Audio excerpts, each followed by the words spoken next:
Доброе утро, друзья! Вы знаете, у меня вот такое ощущение, что я как будто бы разгадал тот посыл, который лично мне послал Димаш. Может быть, каждому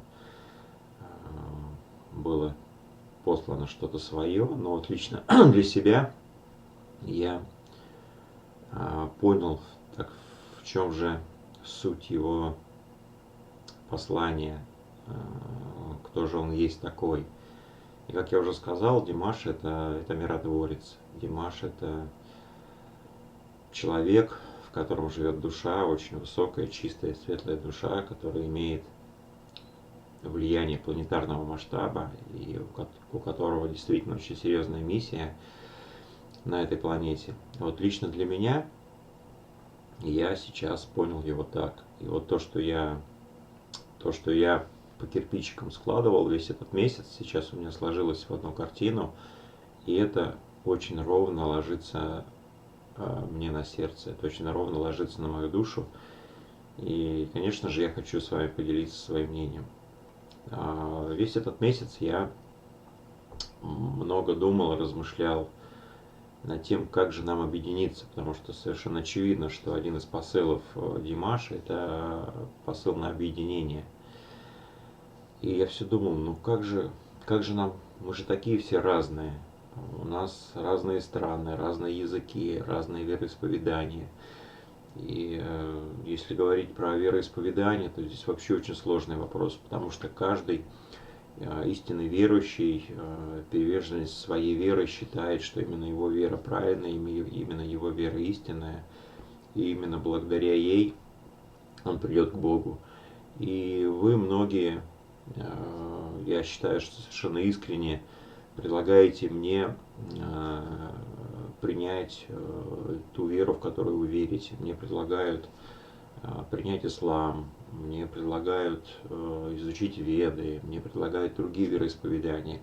И я все это время изучал этот вопрос. Я читал Коран, я изучал Веды, я изучал другие вероисповедания.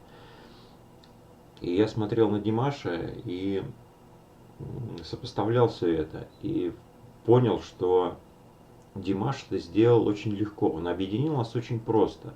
При помощи такого универсального ключика, при помощи универсального языка, причем он сам об этом говорит, при помощи музыки.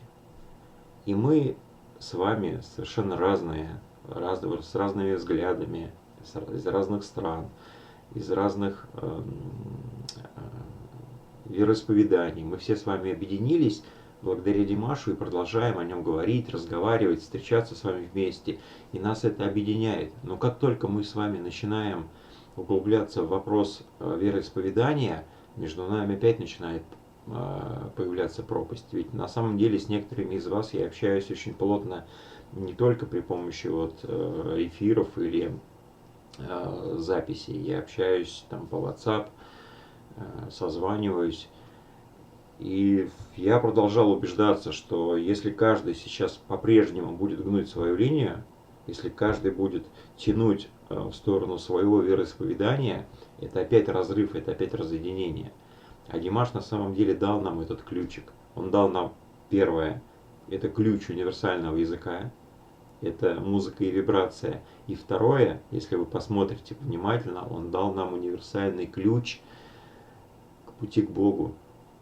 Ведь все, что нам нужно, это любовь. И ничего больше, вот только любовь. Просто излучайте любовь, дарите любовь всему этому миру, каждому листочку, каждому там животному, человеку, планете, вселенной. И мы очистим это пространство. И мы приблизимся к Богу как никогда. Нам надо просто сделать этот новый шаг. Выйти из своих коконов, выйти из своих ограничений и сделать следующий шаг. Вступить в новую эволюцию. Вот для меня посыл Димаша именно такой. Я его понял так, и мне это очень близко заходит. И я считаю, что у нас просто нет времени, я уже об этом говорил, и у меня было такое в голове такие мысли, что У нас просто мало времени, у нас его вообще не осталось. И мы не можем сейчас с вами тратить время на выяснение, чья же вера более правильная, чья вера более истинная. Ведь Димаш показал нам пример. Димаш дал нам знать, и это же все на виду, это же все очень хорошо видно. Универсальный язык и универсальную веру– это любовь. Всех вас обнимаю, люблю. Ну и до новых встреч.